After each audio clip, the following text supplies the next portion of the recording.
একটু একটু বোনা স্বপ্নের জাল, একটু রচনা করা স্বপ্ন সকাল, ধাপে ধাপে সামনে এগিয়ে চলা, নিজের কথাগুলো নিজে বলা।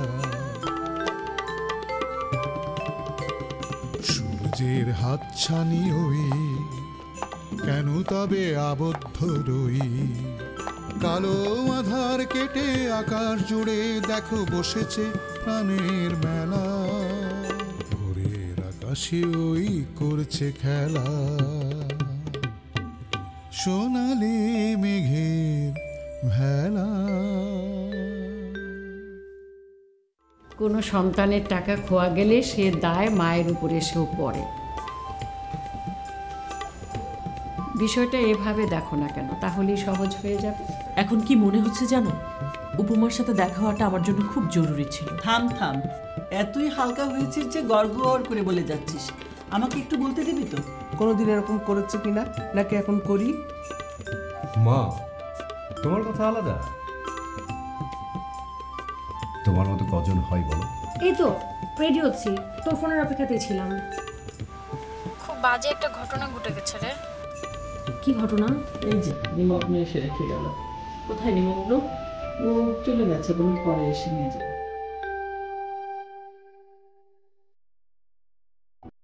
ড্যাডি কি বলেছে জানো? মায়ের কথা মনে হলে আন্টির কাছে যেও, আন্টিও তোমার মা।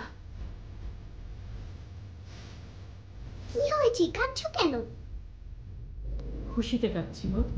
যা, আমি তো মন খারাপ হলে কাঁদি, যখন আমার মায়ের কথা মনে পড়ে তখন কাঁদি। কখনো কখনো মানুষ খুশি হলেও কাঁদে। তুমি কেন খুশি হয়েছো আমি এলাম বলে?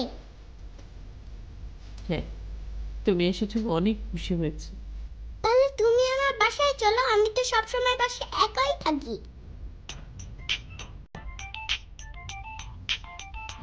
আঙ্কেল ফোন করেছে, ধরো। তুমি কি করে বুঝলে বুড়ি দাদি? বুঝেছি, ধরো।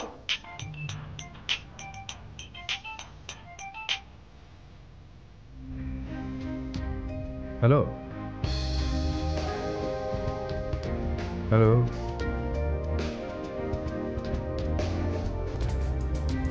কি হলো, কথা বলছো না কেন? কথা বলো, কথা বলো। হ্যালো হ্যালো, কথা বলবে না? আমি ফোনটা রেখে দেবো। তুমি কি এখন বাসায় না অন্য কোথাও? বাসায়। আজও অন্য কোথাও যাবে নাকি বাসায় থাকবে? মন চাইলে যাব, মন না চাইলে যাব না। মন যা চাইবে তাই করব। তুমি বাসায় থাকো, আমি আসছি। কথা দিতে পারছি না। আন্টি, আঙ্কেলকে আসতে বলবো, আমি আঙ্কেল আসতে কি? কে কথা বলছে পাশ থেকে? মিম? হ্যাঁ। মিমকে দাও। কেন? আহা, দাও না, কথা বলি। আঙ্কেল তুমি এসে পড়ো। Thank you. তোমার আন্টিকে বলে দাও আমি আসছি। ওকে, বাই। বাই। আঙ্কেল আসছে।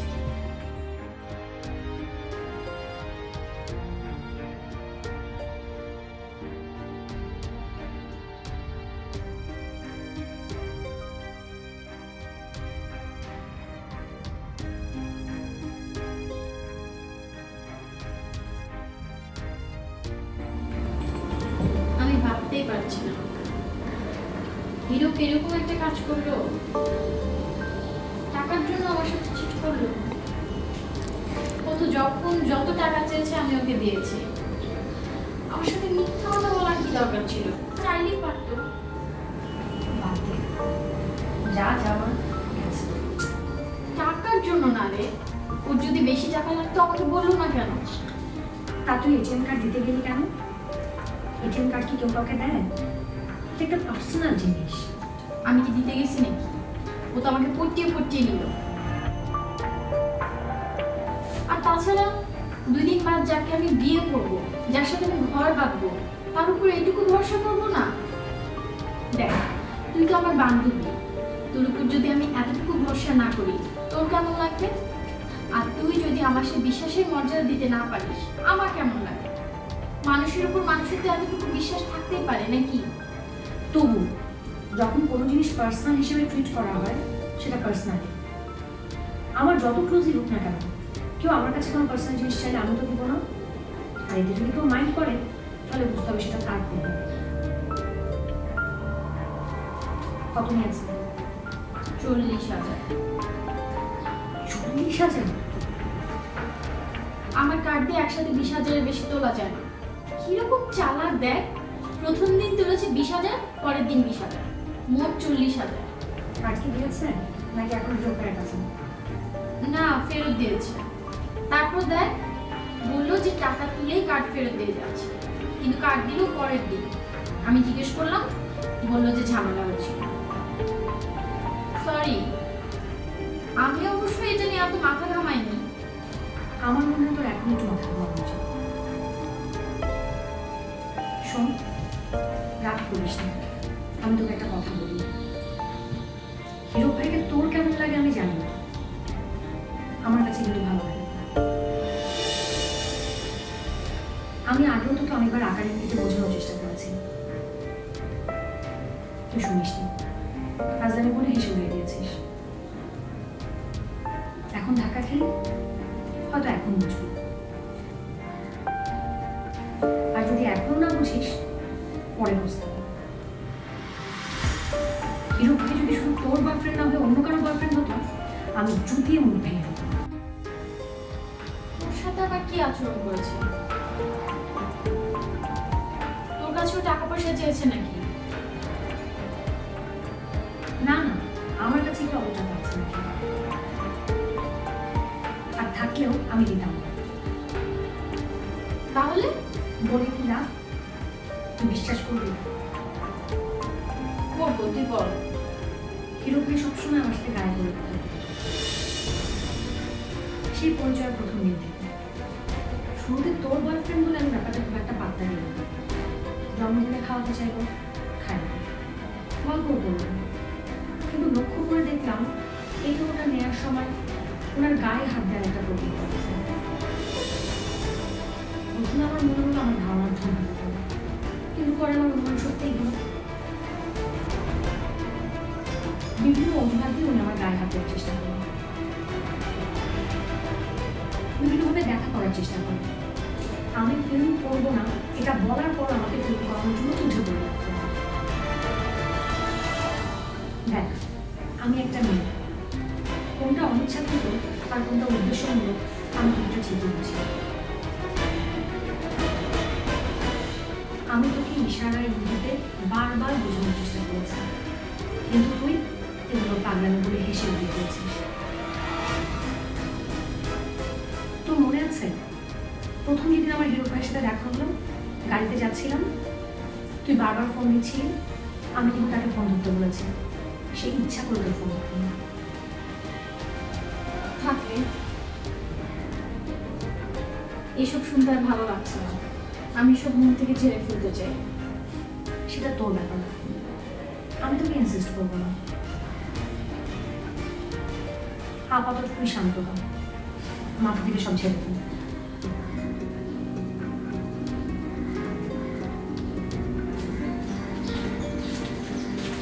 নে, কি? এটা তোর পাওনা, ধার নিয়েছিলাম, কস্টিউম কিনে দিয়েছিলি সেটা। ওটা তো আমি এমনি এমনি কিনে দিয়েছি, মন চেয়েছে তাই কিনে দিয়েছি। এটা ঠিক না, মনে করে দেখ, টাকাটা নেওয়ার আগে আমি বলেছিলাম ফেরত দিতে হবে। মনে আছে ইউনিভার্সিটিতে যেদিন প্রথম দেখা হয়েছিল সেদিন তুই খাইয়েছিলি, টাকা নিসনি। সেটা কিন্তু ধার ছিল না, কিন্তু এটা ধার ছিল। তখন বলেছিলাম, এখন রেখে দিত, রেখে দে। যেহেতু বলেছিস পরে ফেরত নিবি, সব ফেরত নিতে হবে। ধর, তোকে নিয়ে আর পারবো না। চল বুঝি, চল।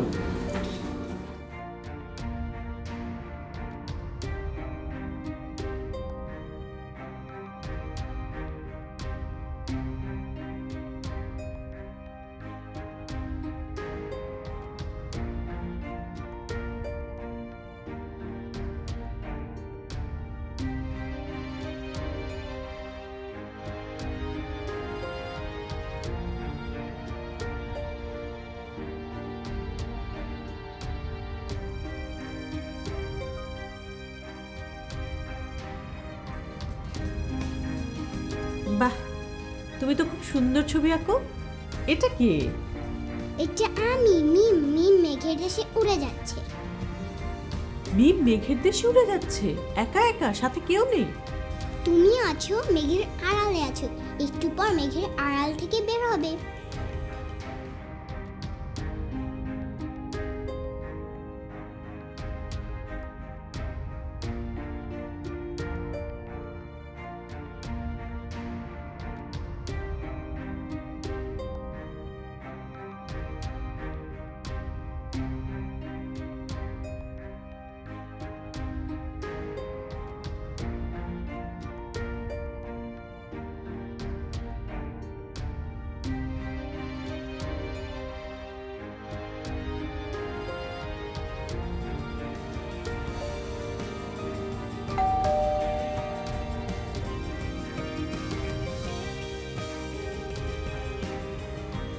এই যে এটা তুমি। এটা আমি?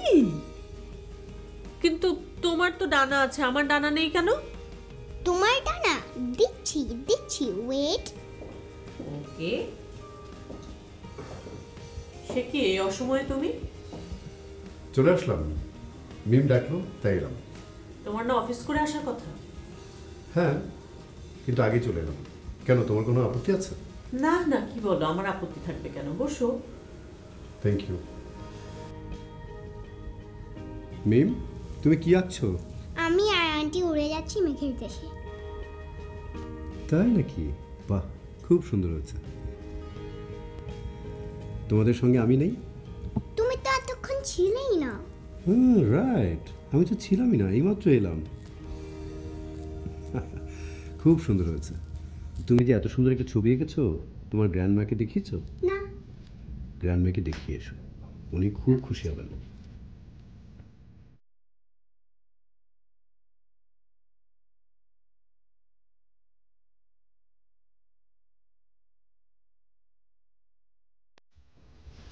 আরে, এ কি করেছো চেহারার অবস্থা?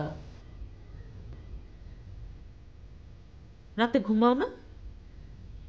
যত্ন নাও যত্ন নাও, না হলে লোকজন বলবে আহারে বউয়ের বিরহে ছেলেটা কেমন যেন হয়ে যাচ্ছে।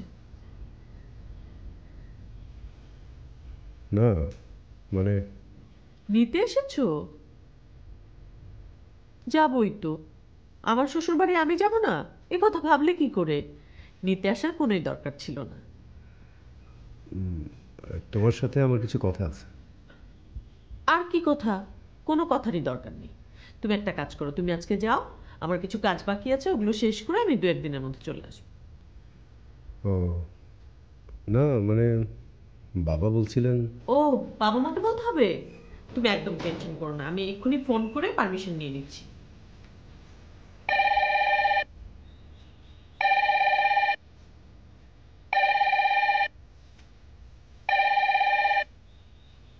হ্যালো। হ্যাঁ মা, আসসালামু আলাইকুম, আমি শ্রাবণী বলছি। ও বৌমা, বলো। মা, বাবা কি বাসায় আছেন? এই সময় কোনোদিন বাসায় থাকে তোমার বাবা? কেন, কিছু বলতে হবে? আপনাকে বললেও হবে। মা, আপনার ছেলে আমাকে নিতে এসেছে। ও তাই নাকি? ওর তো বিকেলে যাবার কথা। আপনার ছেলে একেবারে উতলা হয়ে গেছে মা, ওর ধারণা আমি আর যাবই না। না না, সে কথা না। আমি তো যাবই মা, কদিন আর এখানে থাকবো? বিয়ের পর মেয়েদের কি বাপের বাড়ি বেশি দিন থাকা মানায়?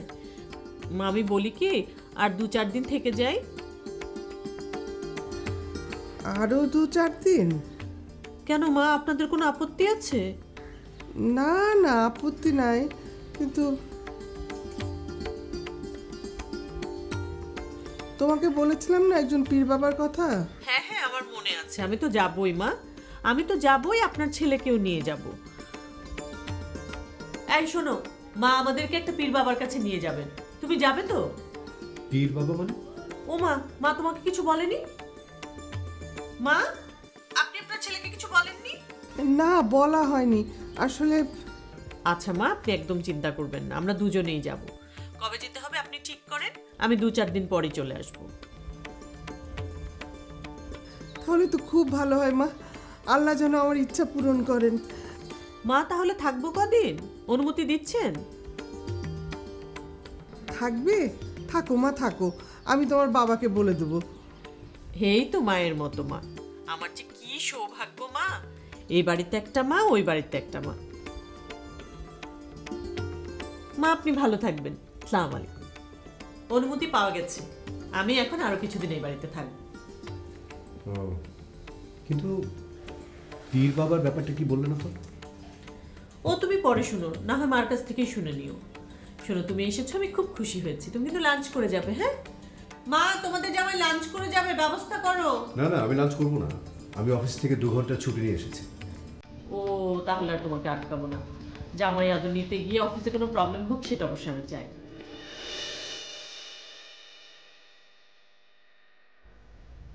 এই যে এখানটা করো।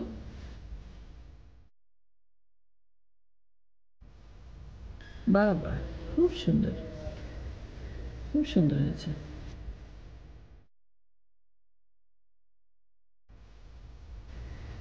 এই তো এই জায়গাটা করো একটু। বাবা কি সুন্দর।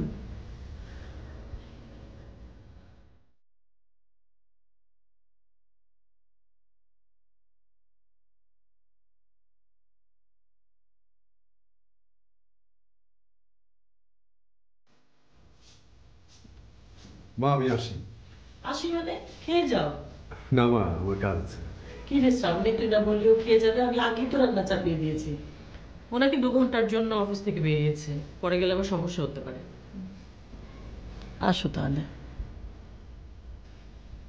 জি মা, আসি। আসসালামু আলাইকুম। ওয়ালাইকুম আসসালাম। আঙ্কেল দেখো দেখো, তুমি আমাদের সাথে উঠছো। কই দেখি। ও তাই নাকি? বাহ বাহ বাহ, বিউটিফুল।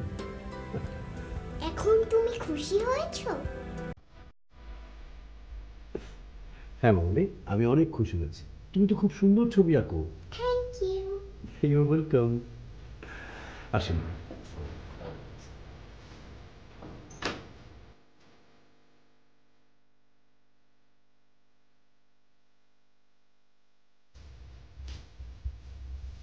সাবমিটটাকে নিতে এসেছিল?